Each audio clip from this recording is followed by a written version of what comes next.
হ্যাঁ, বাট সবচেয়ে বড় প্রবলেম কি হচ্ছে আরবান এরিয়াজে? স্পেসের প্রবলেম।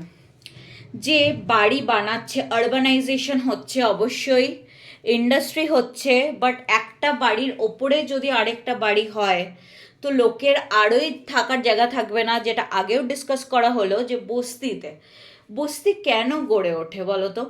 বস্তি গড়ে ওঠে এই কারণে যে নর্মাল যে তোমার সিমেন্টের বাড়ি, একটা প্রপার বাড়ি বানানোর জায়গা থাকে না। তো লোকে তখন কি করে, যে বস্তিতেই যেরমভাবে পায় বাড়ি বানায়। হয়তো একটা কমন বাথরুম থাকে বস্তির, যেখানে সবাই যাচ্ছে। তো এইভাবেই দিনের পর দিন চলতে থাকছে। আর বস্তিতে বুঝতেই পারছো যে কোনো স্যানিটেশন থাকে না। তো স্যানিটেশন তো দূরের কথা, এইসব বস্তি এলাকাতেই দেখবে যে তোমার সবচেয়ে বেশি এই ডেঙ্গু, ম্যালেরিয়া এগুলো সবচেয়ে বেশি ছড়াচ্ছে। শুধু তাই না, ওগুলোতে আগুন লাগার চান্সও সবচেয়ে বেশি থাকে। এইবার ব্যাপারটা হচ্ছে, যেরকম একদিকে বস্তি আছে, আমি কি বললাম, একদম লোয়ার ক্লাস আর একদম আপার ক্লাস। তো আপার ক্লাসে কি হচ্ছে, আপার ক্লাসে একটা জিনিস বলা হচ্ছে গেটেড কমিউনিটিস। একটা খুব নতুন ফিনোমেনা আমরা দেখতে পাচ্ছি। খুব নতুন বলাটাও ঠিক হবে না, বাট এই লাস্ট ডেকেডে তুমি বলতে পারো বেশি প্রেভেলেন্স পেয়েছে।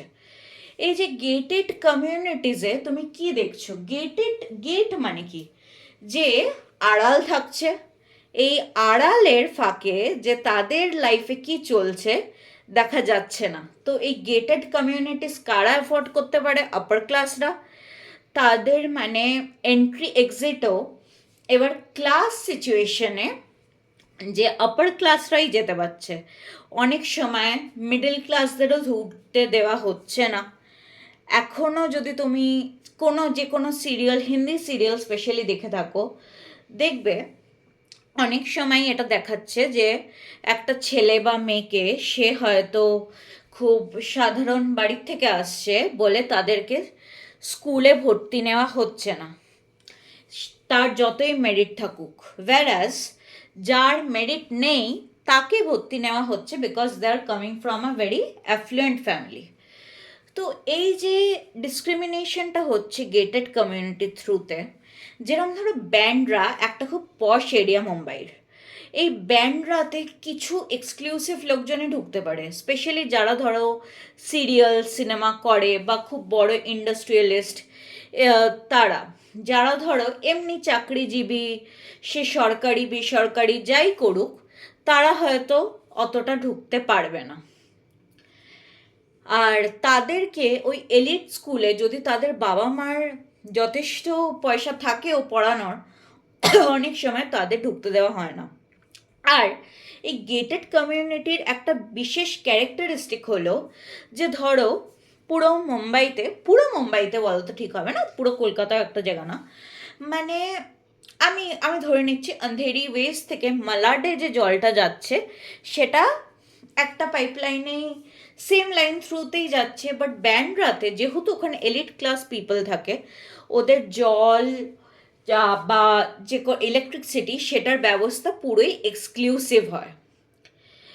এই গেটেড কমিউনিটিজের কনসেপ্টটা খুব ইম্পর্টেন্ট, এটা মনে রেখো। আর compared to it, there's another phenomena we are seeing today now, that is gentrification.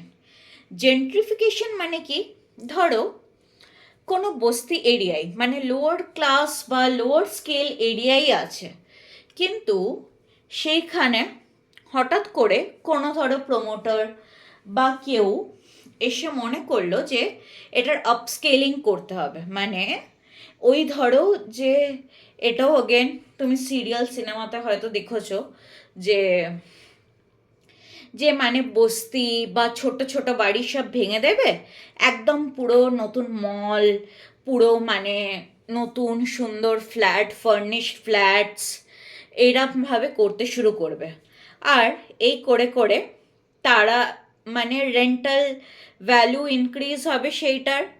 এবার রেন্টাল ভ্যালু ইনক্রিজ হলে আপনি আরও লোকজন আসতে শুরু করবে, এই প্রপার্টিটা মানে যত ফ্লারিশ হবে আরও আসতে শুরু করবে লোকজন, মানে এটা আপস্কেলিং হয়ে যাবে একটা, মানে একদম ডাউন স্কেলিং থেকে আপস্কেলিং হয়ে যাবে। কিন্তু সবসময় যে এরম প্রজেক্ট পাস করবে তারও কোনো মানে নেই, এই প্রজেক্টটা অনেক সময় ফেলও করতে পারে। এই আরেকটা জিনিস, এই যে বস্তি এলাকা যে গড়ে উঠছে শহর এর জায়গায়, এখানে অনেকটা বেশি ক্রিমিনাল অ্যাক্টিভিটিসও গড়ে উঠছে। তার কারণ কি, ওখানে যারা থাকে তারা হয়তো অভাবে থাকে। আর এই যে জেন্ট্রিফিকেশন হচ্ছে, এই জেন্ট্রিফিকেশনে হয়তো কেউ কেউ প্রোটেস্ট করছে যে তারা চাইছে না, কারণ হয়তো আপস্কেলিং ভালো, কিন্তু যতদিন ধরো এই প্রজেক্টটা চলবে তারপরে তারা কোথায় কোথায় যাবে, ওই কদিন তাদেরকে কোনো রিহ্যাবিটেশনের জায়গা দেওয়া হচ্ছে না। রিহ্যাবিলিটেশন মানে হচ্ছে হলো যতদিন তোমার কোনো প্রজেক্ট চলছে সেটার জন্য অল্টারনেটিভ থাকার ব্যবস্থা করা হচ্ছে না, আর তাদেরকে ডিসপ্লেস করে দেওয়া হচ্ছে উইদাউট এনি ওয়ার্নিং। এটা আমরা তো অনেক জায়গাতেই দেখেছি যে অনেক জায়গায় যেখানে বড় বড় ফ্ল্যাট হচ্ছে সেখানে এটা হয়। ওই জন্যে লোকে নিজের বাড়ি ছাড়তে চায় না, ছোট বড় যাই হোক, তাকে যে অন্য বাড়িও যে সে খুঁজে যাবে অনেক সময় তারা সেটা টাইমই পায় না। কিন্তু এই যে যেটা বলছি যে স্লাম এরিয়ায় তো অনেক সময় ক্রিমিনাল অ্যাক্টিভিটিস হচ্ছে। এই যে দাদা, এটা তোমাদের বইতেও লেখা আছে যে স্লাম এরিয়াজে ওই দাদাদের আড্ডা যেটা বাড়ছে, সেইটা তার মধ্যেই হয়তো কোনো দাদা বলছে যে, মানে ধরো পুরো বস্তিটা এগেনস্টে যে তোমার ওটাকে জেন্ট্রিফিকেশন করতে দেওয়া হবে, বাট ওই দাদাটা কিছু মোটা টাকা পাবে কমিশনের, সেই জন্যে সে বলছে যে হ্যাঁ ঠিক আছে হবে, লোকজন না উঠতে চাইলে আমি আমার পাওয়ার দেখে উঠিয়ে দেবো। এর আগে আমরা একদম আগে পাওয়ার পড়লাম কি, তো তারা ডিসপ্লেস করে দিচ্ছে, তার ভয়েও উঠে যাচ্ছে অনেক সময়। আর বলা হচ্ছে যে আগে 19-20th সেঞ্চুরিতে সিটি সেন্টার সবচেয়ে ইম্পর্টেন্ট জায়গা ছিল। সিটি সেন্টার মানে কি, যেইখানে তোমার ধরো বেশিরভাগ বিজনেস আছে সেইখানে। কিন্তু এখন যত দিন যাচ্ছে লোকে সাবরাবসের ইম্পর্টেন্স বাড়ছে। সাবরাবস মানে ধরো আমার বাড়ির মতো জায়গা, যেটা শহরের কাছাকাছি কিন্তু একটু দূরে। কারণ কি, লোকে নিজের হেলথ প্রায়োরিটাইজ করছে, নিজের স্লিপ কোয়ালিটি প্রায়োরিটাইজ করছে, সেইটা তারা সিটি সেন্টারে পাচ্ছে না। তো ওই জন্যে তারা এখন প্রেফার করছে যে কাজ ওইখানে হোক কিন্তু বাড়ি থাকুক এরম জায়গায় যেটা একটু নিরিবিলি হোক। এই যে এখানে যে বাড়িতে থাকছে, তো ঠিক আছে ভালো কথা, কিন্তু অবশ্যই দুটো জিনিস সেটার জন্য অবশ্যই, যে প্রথম কথা হচ্ছে তার জন্য তোমার খুব ভালো ট্রান্সপোর্ট সিস্টেম চাই। এখন আমার বাড়ি দূরে, কিন্তু আমার বাড়ির থেকে ট্রান্সপোর্ট সিস্টেম ভালো হলে I can easily go to Barrackpore station, I can easily avail train, bus, anything I want, যেটা আমার সুবিধা হবে। তো ওই জন্যে দিনের ট্রান্সপোর্টে অনেকটা বেশি ডিপেন্ডেন্স হচ্ছে। আর শুধু তাই না, যত ভালো ট্রান্সপোর্ট সিস্টেম থাকবে বিজনেসও তত ভালো হবে।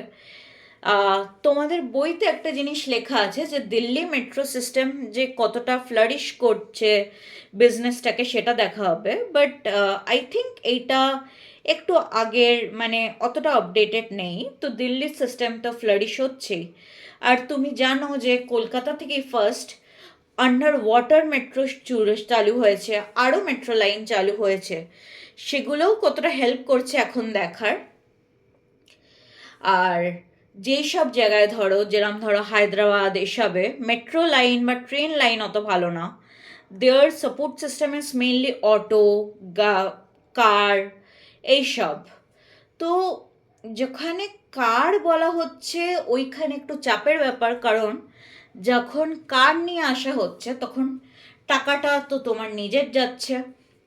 But when your transport system is good, তো লোকের খরচা কম হচ্ছে and people are more satisfied and commutation more easy হচ্ছে। এটাই পুরো চ্যাপ্টারটাতে আছে। আর ব্যাস এটাই খুব সুন্দরভাবে তুমি বুঝে নাও, পড়ে নাও, আর কোনো ডাউট থাকলে বলো। ওকে, থ্যাংক ইউ।